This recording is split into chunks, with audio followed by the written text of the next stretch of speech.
Good morning students. आप पढ़ रहे हैं भारत का अपोहा तंत्र। भारत के अपोहा तंत्र के क्रम में अब तक हमने पढ़ा कि भारत के अपोहा तंत्र को हमने दो भागों में विभाजित किया था, एक हिमालयी अपोहा तंत्र और दूसरा प्रायद्वीपीय अपोहा तंत्र। हिमालयी अपोहा तंत्र हमने पढ़ लिया। प्रायद्वीपीय अपोहा तंत्र में बंगाल की खाड़ी में जो नदियाँ गिर रही हैं उसको हमने पढ़ा। आज हम इस लेक्चर में बात करेंगे अरब सागर में गिरने वाली नदियाँ कौन कौन सी हैं। तो सबसे पहले हम देखते हैं कि कौन कौन सी नदियाँ हैं जो अरब सागर में आकर के गिर रही हैं। यहाँ पर इस मैप में आप देखें कि साबरमती नदी, इस नदी से भी एक नदी पहले आती है लूनी नदी, जो कच्छ के रण में आकर के विलीन हो जाती है। साबरमती नदी भी अरावली पर्वतमाला से ही निकलती है। इसके बाद माही, नर्मदा, तापी, मांडवी, जवारी, शरावती, गंगावेली, पेरियार और भरतपुजा, ये क्रम आपको याद रखना है। साथ ही साथ नदियों के नाम आपको याद रखने हैं कि कौन सी नदी जो है किस नदी के बाद आ रही है, यानी कि क्रम आपको याद हो जाएगा तो आपको सहूलियत रहेगी कि आप इसको मेमोराइज आराम से कर लोगे। तो साबरमती से पहले लूनी नदी कच्छ के रण में गिर रही है। साबरमती, माही, नर्मदा और तापी, ये चार नदियां खंबात की खाड़ी में आकर के गिर रही हैं। खंबात की खाड़ी में आकर के गिर रही हैं। मांडवी, जवारी, शरावती, गंगावेली, पेरियार और भरतपुजा, ये जो नदियां हैं ये पश्चिमी घाट के पश्चिमी क्षेत्र से निकलती हैं और अरब सागर में अपना जल छोड़ती हैं। क्लियर है? तो यहाँ आपको क्या याद रखना है कि यहाँ पर चार नदियाँ साबरमती, माही, नर्मदा और तापी, ये नदियाँ अपना जल छोड़ती हैं यहाँ खंबात की खाड़ी में। यहाँ पर है खंबात की खाड़ी। क्लियर है? बाकी की जो नदियाँ हैं ये सारी नदियाँ अरब सागर का जो मुख्य सागर है उसमें अपना जल छोड़ती हैं। इसमें भी ये जो दो नदियाँ हैं नर्मदा और ताप्ती नदी, ये नदियाँ भ्रंश घाटी से होकर के बहती हैं। भ्रंश घाटी से होकर के बहती हैं। इसके उत्तर में विंध्यन पर्वत है और इसके दक्षिण में सतपुड़ा पर्वत है और इसके दक्षिण में अजंता की पहाड़ियाँ हैं। ठीक है? तो नर्मदा जो भ्रंश घाटी है वो सतपुड़ा के उत्तर में है और विंध्यन के दक्षिण में है, और ताप्ती जो भ्रंश घाटी है वह सतपुड़ा के दक्षिण में है और अजंता की पहाड़ियों के उत्तर में है। तो कुल मिलाकर के नर्मदा और ताप्ती जो नदियां हैं वो भ्रंश घाटी से होकर के बह रही हैं। इसके अलावा मांडवी, जवारी, शरावती, गंगावेली, पेरियार और भरतपुजा, ये नदियों के क्रम आपको याद रखने हैं। ये नदियां डायरेक्ट अरब सागर में ले जाकर के अपना जल छोड़ती हैं। प्रायद्वीपीय पठारी क्षेत्र की चार नदियां खंबात की खाड़ी में गिरती हैं। नाम आप चारों को याद रखेंगे, साबरमती, माही, नर्मदा और ताप्ती। नर्मदा और ताप्ती भ्रंश घाटी से होकर के बहती हैं। नर्मदा और ताप्ती भ्रंश घाटी से होकर के बहती हैं। नर्मदा भ्रंश घाटी सतपुड़ा पर्वत के उत्तर में है। नर्मदा भ्रंश घाटी सतपुड़ा पर्वत के उत्तर में है तथा ताप्ती भ्रंश घाटी सतपुड़ा के दक्षिण में है। सतपुड़ा के दक्षिण में है। इस प्रकार से स्थिति है। ये सतपुड़ा पर्वत है, इसके उत्तर में नर्मदा और दक्षिण में ताप्ती भ्रंश घाटियों का निर्माण हो रहा है और इन्हीं भ्रंश घाटियों के सहारे ये नदियाँ पूर्व से पश्चिम की ओर चलती हैं और अरब सागर में अपना जल गिराती हैं। नर्मदा और ताप्ती नदियाँ प्रायद्वीपीय पठार के सामान्य ढाल के विपरीत पूर्व से पश्चिम की ओर बहती हैं तथा खंबात की खाड़ी में अपना जल गिराती हैं। इस सेंटेंस को समझने की कोशिश करेंगे आप कि नर्मदा और ताप्ती नदियाँ प्रायद्वीपीय पठार के सामान्य ढाल के विपरीत बहती हैं। सामान्य ढाल के विपरीत किस प्रकार से बह रही हैं?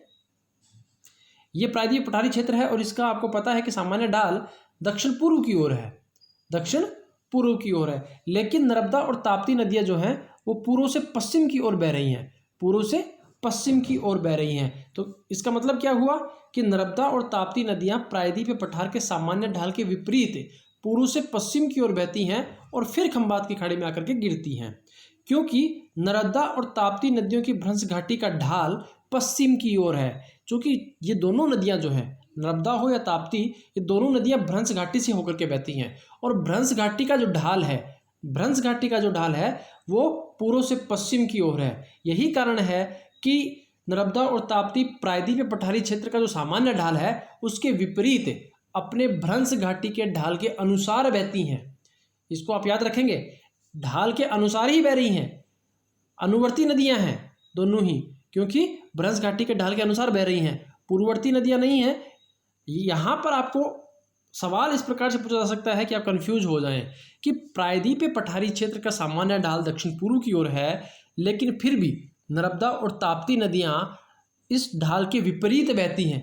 फिर भी ये नदियां पूर्ववर्ती नदियां नहीं कहलाती हैं। क्यों? क्योंकि ये नदियां भ्रंश घाटी से होकर के बहती हैं और भ्रंश घाटी का ढाल पूर्व से पश्चिम की ओर है, यानी कि उसी तरफ है जिस तरफ ये नदियां बह रही हैं। अतः जो दोनों नदियां हैं नर्मदा और ताप्ती, वो ढाल के अनुसार ही बह रही हैं। यही कारण है कि ये दोनों नदियां अनुवर्ती नदियां ही कहलाती हैं। पश्चिमी घाट में बहुत सी छोटी छोटी नदियां निकलकर अरब सागर में गिरती हैं। पश्चिमी घाट का पश्चिमी सिरा चूंकि कगारनुमा है, इसलिए पश्चिमी घाट से निकलने वाली नदियां तीव्र ढलान में बहती हैं। तीव्र ढलान में बहती हैं। तीव्र ढलान में बहने के कारण ये नदियां प्राकृतिक जलप्रपातों का निर्माण करती हैं। प्राकृतिक जलप्रपातों का निर्माण करती हैं। आप यह पश्चिमी घाट का जो पश्चिमी क्षेत्र है, ये पूरा पश्चिमी घाट है और इसके बीच में, मैदानी क्षेत्र के बीच में बहुत कम गैप है। समुद्र है, समुद्र और बीच में मैदानी क्षेत्र है, तो यहाँ पर बहुत कम गैप है। साथ ही साथ जो पश्चिमी किनारा है वो कगारनुमा है, तो यहाँ से जो नदियाँ निकलती हैं वो डायरेक्ट ऊपर से निकल करके और समुद्र में गिरती हैं। ठीक है, तीव्र ढलान के कारण। तो इस कारण से यहाँ पर जो नदियाँ हैं वो प्राकृतिक जलप्रपातों का, नेचुरल जो वाटरफॉल्स होते हैं उनका निर्माण करती हैं। जैसे शरावती नदी पर भारत का सबसे ऊंचा जलप्रपात है, सबसे बड़ा जलप्रपात है, जिसको हम जोग जलप्रपात अथवा महात्मा गांधी जलप्रपात के नाम से जानते हैं। अब हम बात करेंगे कि कौन कौन सी नदियां हैं, उनकी क्या विशेषताएं हैं। एक एक करके हम नदी के बारे में पढ़ेंगे। सबसे पहली नदी है लूनी नदी। लूनी नदी मरुस्थलीय क्षेत्र की सबसे बड़ी और महत्वपूर्ण नदी है।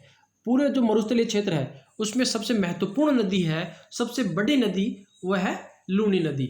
लूनी नदी का उद्गम अरावली पर्वतमाला की नाग पहाड़ियों से होता है। ये नाग पहाड़ियाँ मध्यवर्ती जो अरावली है उसमें अजमेर जिले में पड़ती है, अजमेर जिले में पड़ती हैं। तो लूनी नदी का उद्गम कहाँ है? नाग पहाड़ियाँ, अरावली पर्वतमाला के एक चोटी है नाग पहाड़ी, वहाँ से लूनी नदी निकलती है। यह नदी राजस्थान और गुजरात में बहते हुए कच्छ के रण में विलीन हो जाती है। कच्छ के रण में विलीन हो जाती है, जिस कारण से लूनी नदी जो है एक अंतःस्थलीय अपोह प्रतिरूप का निर्माण करती है। आप याद करें, जब हम अपोह प्रतिरूप पढ़ रहे थे तो हमने एक अपोह प्रतिरूप पढ़ा था, अंतःस्थलीय अपोह प्रतिरूप। इसका मतलब क्या है? इसका मतलब है कि ऐसी नदी जो उद्गम तो होती है, उद्गम तो होता है पहाड़ी क्षेत्र से या कहीं से भी, लेकिन अपना जल किसी समुद्र में या फिर अपनी सहायक नदी में नहीं डालती है। यानी कि जो नदी बीच में ही अपने मार्ग में ही विलीन हो जाए, तो ऐसी नदियों को अंतःस्थलीय नदियाँ अथवा अंतःस्थलीय अपोह प्रतिरूप की नदियाँ कहा जाता है। अपने उद्गम क्षेत्र से बाड़मेर के बालोतरा तक इस नदी का जल मीठा है। आप राजस्थान का मैप देखेंगे तो आपको अजमेर जो है वो मध्यवर्ती अरावली के क्षेत्र में मिलेगा। वहाँ से यह नदी नागौर जाती है, नागौर से जोधपुर, जोधपुर से राजसमंद, राजसमंद से बाड़मेर आती है। तब तक इस नदी का जो प्रवाह क्षेत्र है वहाँ नदी का जल मीठा होता है, लेकिन बालोतरा के आसपास पहुँचने के बाद ये जो जल है वो खारा हो जाता है। इसका कारण यह है कि जो 100 किलोमीटर वाला एरिया है, अपने उद्गम जो 100 किलोमीटर तक का जो एरिया है वहाँ तक इसमें मीठा पानी रहता है, क्योंकि पहाड़ी क्षेत्र से निकलती है, नया जल होता है। लेकिन धीरे धीरे उस जल में मरुस्थल के जो लवणीय कण हैं वो उसमें मिल जाते हैं और धीरे धीरे जल जो है वो खारा हो जाता है। तो यही कारण है कि बाड़मेर के बालोतरा तक इस नदी का जल मीठा है और उसके बाद में खारा है, क्योंकि मरुस्थलीय जो कण है, जो खारे जो कण है, जो लवणीय जो कण है वो इसमें मिल जाते हैं, इसके जल में मिल जाते हैं, जिससे कि नदी का जल खारा हो जाता है। साबरमती नदी। साबरमती नदी उदयपुर जिले में अरावली पर्वतमाला के दक्षिण में गोकुंदा की पहाड़ियों से निकलकर खंबात की खाड़ी में अपना जल गिराती है। मुख्य रूप से इस नदी का उद्गम कहाँ है? गोकुंदा की पहाड़ियाँ हैं। गोकुंदा की पहाड़ियाँ उदयपुर जिले में है, उदयपुर जिले में है, जो कि अरावली पर्वतमाला का दक्षिणी विस्तार है, जो कि अरावली पर्वतमाला का दक्षिणी विस्तार है। इसकी कुल लंबाई 416 किलोमीटर है, 416 किलोमीटर है। और इस नदी के अपोहा क्षेत्र में एक महत्वपूर्ण वन्यजीव अभयारण्य है, जिसको हम फुलवारी की नाल वन्यजीव अभयारण्य के नाम से जानते हैं। फुलवारी की नाल वन्यजीव अभयारण्य साबरमती नदी के अपवाह क्षेत्र में पड़ता है। अहमदाबाद, गांधीनगर इस नदी के तट पर स्थित महत्वपूर्ण नगर है। गुजरात के दो महत्वपूर्ण नगर हैं, अहमदाबाद और गांधीनगर, जो कि साबरमती नदी के तट पर ही स्थित हैं। माही नदी, माही नदी मध्य प्रदेश में विंध्याचल पर्वतमाला के मेहद झील से निकलती है, मेहद झील से निकलती है और खंबात की खाड़ी में अपना जल गिराती है। उद्गम क्षेत्र आप याद रखेंगे कि माही नदी मध्य प्रदेश में विंध्याचल पर्वतमाला के निकट मेहद झील से निकलती है। ये 3 राज्यों से होकर के बहती है, मध्य प्रदेश, राजस्थान और गुजरात, मध्य प्रदेश, राजस्थान और गुजरात। माही नदी विंध्याचल पर्वतमाला से निकल करके उत्तर की ओर बहते हुए, इस पॉइंट को आप याद रखेंगे, माही नदी विंध्याचल पर्वतमाला से निकल करके उत्तर की ओर बहते हुए राजस्थान के बांसवाड़ा और डूंगरपुर जिले की सीमा बनाती है। बांसवाड़ा और डूंगरपुर के लगभग मध्यवर्ती क्षेत्र से यह नदी निकलती है तथा इसके बाद पुनः दक्षिण की ओर मुड़ती है तथा गुजरात में बहते हुए खंबात की खाड़ी में गिरती है। देखो क्या हो रहा है कि जो विंध्यन वाला क्षेत्र है, विंध्यन वाला क्षेत्र, यहाँ से नदी निकल रही है मध्य प्रदेश में, इसके बाद में राजस्थान में ये प्रवेश करती है। राजस्थान में ये नदी जो है वह डूंगरपुर और बांसवाड़ा इन दोनों की सीमा बनाती है। डूंगरपुर और बांसवाड़ा के बीच से ये लगभग निकलती है, इस प्रकार से यूटर्न लेती है और वापस गुजरात में आती है और गुजरात से बाद में खंबात के खाड़े में गिरती है। तो इस प्रकार से यह नदी जो है, माही नदी, कर्क रेखा को 2 बार काटती है, कर्क रेखा को 2 बार काटती है। आप याद करें कि जब हम भारत का सामान्य परिचय पढ़ रहे थे तो वहाँ हमने देखा था कि कर्क रेखा गुजरात, राजस्थान, मध्य प्रदेश, छत्तीसगढ़ इन राज्यों से होकर के बह रही है, जा रही है। तो यहाँ पर माही नदी जो है जैसे ही विंध्यन क्षेत्र को क्रॉस करती है, ऊपर उत्तर की ओर आती है मध्य प्रदेश में, तो राजस्थान में प्रवेश करते समय एक बार काटती है और फिर दोबारा जब नीचे आती है, गुजरात प्रवेश करती है, तब भी यह एक बार काटती है। तो इस प्रकार से माही नदी कर्क रेखा को 2 बार काटती है। माही नदी की 3 मुख्य सहायक नदियां हैं, सोम, जाखम और बनास। इसके अलावा मोरन भी एक महत्वपूर्ण सहायक नदी है। सोम, जाखम और बनास ये महत्वपूर्ण सहायक नदियां हैं माही नदी की। माही नदी पर बांसवाड़ा में माही बजाज सागर बांध का निर्माण किया गया है। बांसवाड़ा में एक बांध बनाया गया है जिसका नाम है माही बजाज सागर बांध, बहुत इंपॉर्टेंट है। माही बजाज सागर बांध का निर्माण माही नदी पर किया गया है। नर्मदा नदी, नर्मदा नदी का उद्गम छत्तीसगढ़ में मेकाल पर्वत की, छत्तीसगढ़ में मेकाल पर्वत की अमरकंटक चोटी से होता है, अमरकंटक चोटी से होता है। यह अपने उद्गम से मुहाने तक लगभग 1310 किलोमीटर की लंबाई में छत्तीसगढ़, मध्य प्रदेश, महाराष्ट्र और गुजरात राज्य से होकर खंबात की खाड़ी में गिरती है। तो कुल मिलाकर के नर्मदा नदी जो है भारत के 4 राज्यों से होकर के बहती है। छत्तीसगढ़ में मेकाल पर्वत की अमरकंटक चोटी से इसका उद्गम होता है और उसके बाद यह नदी मध्य प्रदेश, महाराष्ट्र और गुजरात होते हुए खंबात की खाड़ी में अपना जल गिराती है।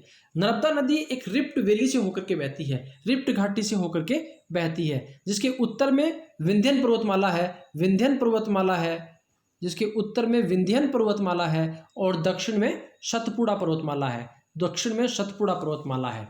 जबलपुर के निकट नर्मदा नदी भेड़ाघाट में प्रसिद्ध धुआंधार जलप्रपात बनाती है। बहुत ही महत्वपूर्ण जलप्रपात है, धुआंधार जलप्रपात नर्मदा नदी पर है भेड़ाघाट में। भेड़ाघाट नर्मदा नदी के तट पर स्थित एक शहर है मध्य प्रदेश का, जहां धुआंधार जलप्रपात बनाती है नर्मदा नदी। तवा नदी, इसको बहुत इंपॉर्टेंट है तवा नदी। तवा नदी नर्मदा नदी की सबसे बड़ी सहायक नदी है। तवा नदी मध्य प्रदेश में निकलती है, मध्य प्रदेश में ही बहती है और नर्मदा नदी में आकर के मिलती है। यह नर्मदा नदी की सबसे बड़ी सहायक नदी है। ओंकारेश्वर द्वीप, आपने नदी द्वीप का नाम सुना होगा। जब हम ब्रह्मपुत्र नदी को पढ़ रहे थे तो वहाँ पर हमने मांजुली देखा था। यहाँ पर एक और द्वीप का निर्माण हो रहा है जिसको हम ओंकारेश्वर द्वीप कहते हैं। नर्मदा नदी के अपवाह क्षेत्र में निर्मित नदी द्वीप का उदाहरण है। यह भी एक नदी द्वीप है जो ओंकारेश्वर द्वीप के नाम से जाना जाता है। नर्मदा नदी गुजरात में सरदार सरोवर बांध का निर्माण किया गया है। नर्मदा नदी पर ही गुजरात में सरदार सरोवर बांध का निर्माण किया गया है, सरदार सरोवर बांध का निर्माण किया गया है। ताप्ती नदी, ताप्ती नदी का उद्गम मध्य प्रदेश में महादेव पहाड़ियों से सटे बैतूल पठार से होता है। ताप्ती नदी का उद्गम कहाँ से हो रहा है? बैतूल के पठार से हो रहा है, जो कि महादेव पहाड़ियों के पास में स्थित है। ताप्ती नदी सतपुड़ा पर्वतमाला तथा अजंता पहाड़ियों के बीच एक रिफ्ट घाटी से होकर बहते हुए खंबात की खाड़ी में गिरती हैं। रिफ्ट वैली में हम नर्मदा में देखा था कि नर्मदा में उत्तर में विंध्यन था और दक्षिण में सतपुड़ा और बीच से होकर के बह रही थी।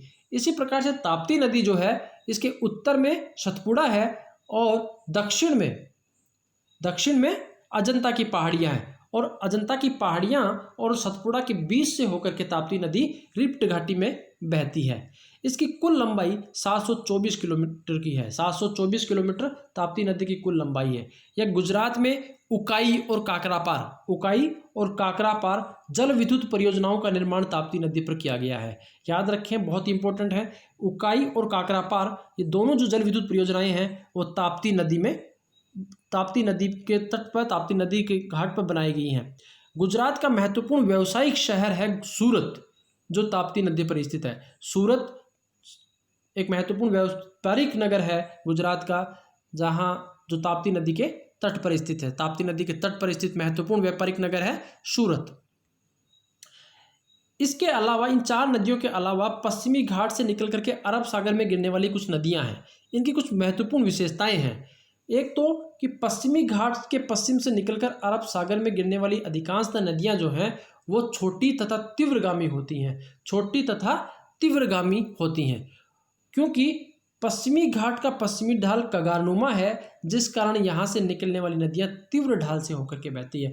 चूँकि पश्चिमी घाट का जो पश्चिमी क्षेत्र है, पश्चिमी किनारा है, वो कगारनुमा है, तो ऐसे में वहाँ से जो नदियाँ निकलती हैं वो डायरेक्ट बहुत तीव्र गति से, चूँकि ढाल बहुत स्टीप होता है, जिस कारण से नदियाँ तीव्र गति से अपना जल नीचे की ओर प्रवाहित करती हैं, तो बहुत ज़्यादा तीव्रगामी होती हैं और नदियाँ छोटी होती हैं। इस प्रकार की नदियाँ जलप्रपात बनाने में सहायक होती हैं। तो अधिकांशतः जो नदियां हैं, खास करके जो पश्चिम की ओर बहती हैं, वो जलप्रपात का निर्माण कर रही हैं। पश्चिमी घाट से निकलने वाली और अरब सागर में गिरने वाली नदियों में जो सोर्स ऑफ वाटर है वो 2 तरीके से मिलता है। एक तो जो दक्षिण पश्चिमी मानसून है, जो जून जुलाई और अगस्त सितंबर के आसपास वाला जो टाइम होता है, उस समय दक्षिण पश्चिमी मानसून से इस क्षेत्र में वर्षा होती है, जिससे नदियों को पर्याप्त मात्रा में जल प्राप्त हो जाता है। इसके अलावा नदियां जो है वो अपना जो सोर्स ऑफ वाटर है वो जो पर्वतों के दरारों में जो जल इकट्ठा हो जाता है, वो जल साल भर इन नदियों में बहता रहता है। शुष्क काल में वो जल जो है वो इन नदियों में बहता रहता है। तो वो एक सोर्स ऑफ वाटर है प्रायद्वीपीय नदियों का, और दूसरा दक्षिणी पश्चिमी मानसून। प्रमुख नदियाँ कौन कौन सी हैं? गुजरात में सतरंजी और मादर नदी, गोवा में मांडवी व जुआरी नदी, कर्नाटक में शरावती नदी और गंगावेली नदी। शरावती और गंगावेली केरल में भरतपुजा, पेरियार और पाम्बा। ये वो नदियां हैं जो पश्चिमी घाट के पश्चिमी क्षेत्र से निकलती हैं और अरब सागर में अपना जल गिराती हैं। नाम आपको याद रखना है, गुजरात में सतरंजी नदी और मादर नदी, गोवा में मांडवी व जुआरी, कर्नाटक में शरावती व गंगावेली, केरल में भरतपुजा, पेरियार और पाम्बा। शरावती नदी कर्नाटक में भारत का सबसे बड़ा जलप्रपात बनाती है, जिसको हम जोग जलप्रपात के नाम से जानते हैं। जोग जलप्रपात या महात्मा गांधी जलप्रपात, ठीक है। शरावती नदी पर भारत का सबसे बड़ा जलप्रपात है जोग जलप्रपात या महात्मा गांधी जलप्रपात। इसके अलावा भरतपुजा नदी जो है वो केरल की सबसे बड़ी नदी है, सबसे लंबी नदी। केरल में 3 नदियां बह रही हैं, भरतपुजा, पेरियार और पाम्बा। भरतपुजा सबसे लंबी है, दूसरे नंबर पर पेरियार का नंबर आता है। तो 2 महत्वपूर्ण नदियां हैं केरल में, भरतपुजा और पेरियार। धन्यवाद आप सबको।